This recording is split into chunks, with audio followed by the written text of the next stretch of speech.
When we're more aware, as educators, when we're more embodied, we create safer and more conducive learning environments for everything else. What I didn't explain during the fight, flight, freeze responses, not only does our body ready ourselves for that survival, but our prefrontal cortex, our thinking brain, shuts down, because that part's not necessary. We don't need to do facts and figures and computations while we're trying to fight for our physical survival. So that part of our brain shuts down when we're in unsafe classroom environments. And when kids are in those environments for prolonged periods of time, that means they're not learning as effectively. Even if they're not physically doing anything, there's no visible signs of the fight, flight, freeze response in our students. They're not learning as effectively. So it's really helpful to apply mindfulness as an educator because it helps us to feel calmer and more regulated, and that helps us to create safer environments for our kids that will help them to be relaxed and in a more receptive learning space. If we're also trying to add any other social emotional learning or any other kind of well-being strategy to our school, mindfulness serves as a really great foundation for that. So mindfulness, because it helps us to be more aware, it helps us to have these feelings of loving kindness towards others. Any other social emotional well-being approach that we may want to apply automatically can build on top of mindfulness. So mindfulness is just a terrific foundation. So how do you do it? That's the big magic question. How do you start practicing mindfulness? And how do you start integrating this self-awareness and emotional intelligence into our lives? Here's how I would say we do it. We do it through what I call using our 3 eyes. This is a strategy or kind of an analogy that I developed myself. Intellect, insight, and intuition. So intellect is that logical thinking and reasoning brain that we as humans have. It's a great part of our brain. It helps us to do all the things around us, create the internet, enables us to connect across time and space the way that we are right now, helps us with writing, all the things. So our intellect is really great. It just happens to be faulty. It doesn't always have all the information that we need. And sometimes it operates on false information. I won't get into that today, but our intellect is fine, but it's got its limitations. The second eye is insight. And that goes back to Margaret Wheatley's quote a little bit, which is basically we're heavily influenced by our earliest childhood experiences, by our culture and our norms, by where we grew up in the world, by our family values, and by the other experiences that we have, especially in the earliest part of our lives. They're so impactful that it's kind of like putting on a pair of colored glasses and going through our lives with those glasses. It literally shapes everything that we see and experience and feel and how we interpret the things around us. When we start to practice mindfulness and start to gain some self-awareness, then we can start to see some of those things that are coloring our glasses and make some choices about whether or not we want to continue to have them doing that for us. The other part of insight is perspective taking. So it's learning to see the patterns in our lives, or for educators in our educational settings and our work lives, and learning from our past mistakes or our past accomplishments and applying that information forward. So that's insight.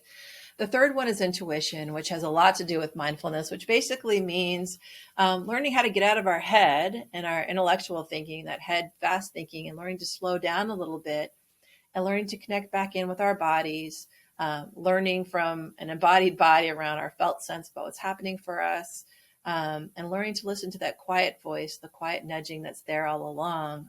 We need to slow down enough to listen to. It's definitely a really powerful and important bit of information for us, but it does require that we intentionally seek it out.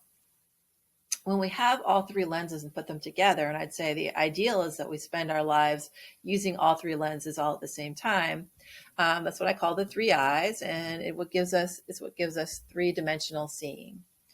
So just like when we're looking at one of those 3D pictures without the 3D glasses on, you can kind of get a sense of what's going on in that picture. It's a little bit fuzzy and blurry, and the colors are overlapping in a strange way.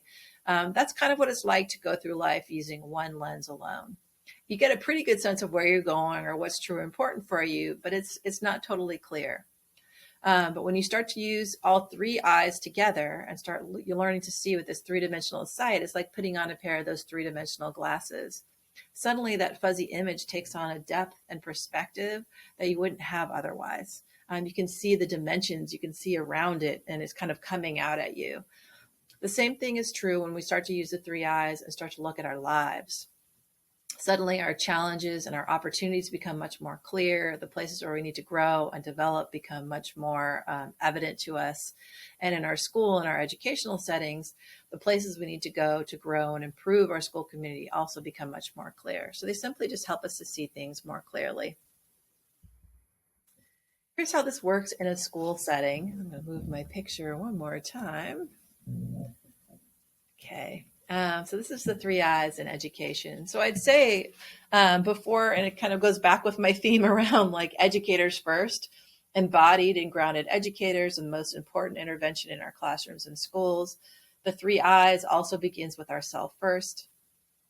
As we begin to work with those three eyes and start to develop three-dimensional sight about ourselves, especially if we meet that with self-care and self-compassion, what happens is we gain this greater sense of ourselves and greater sense of self-compassion. We become our own friends, essentially. We start to become our own allies and our own buddies. When that happens, it actually enables us to open and see those parts of ourselves that we're less proud of, that we don't really want to see and acknowledge, that can be painful. So it helps us to see our biases. It helps us to see the places where those colored lenses are influencing us in a negative way. It helps us to see those patterns that have gotten in our way in the past. And it helps us to open up to feedback and to learning about ourselves more. It does this because suddenly we have our own back. When we are self-compassionate, when we are our own friends, then it helps us to feel open to learning about ourselves and getting some of that feedback.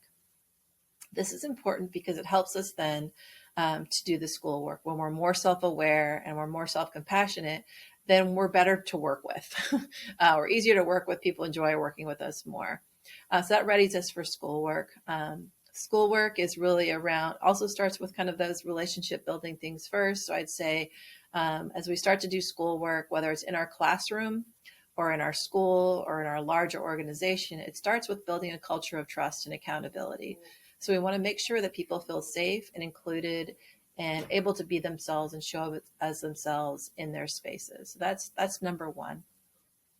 The second is to have some accountability. So we want people to feel safe, and we also want them to know that we're going to keep them safe by making sure that norms and agreements around how we're going to treat one another are in place.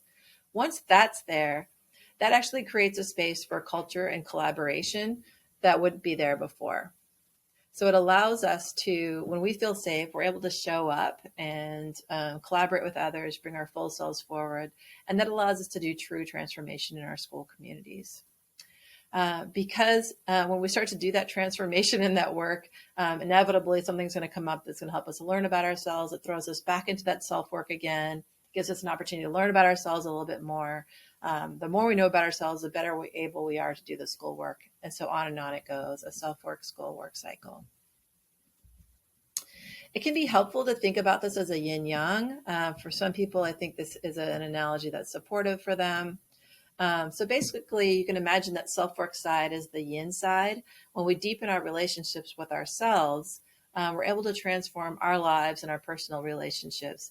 We fill our buckets. We take care of ourselves and give ourselves that sense of well-being and care that enables us then to go out into the world and do the yang part, which is to deepen our relationships with others and get in there and do the hard work of transformation and of school, of just teaching school in general. When we go out into that yang world and we're out with others, it requires that we go back and start to take care of ourselves again. So we need to return back to ourselves with self-care, knowing ourselves, showing that compassion for ourselves, filling our own buckets, giving ourselves the reserves so that we can go back out into the world again. And it's a never-ending cycle.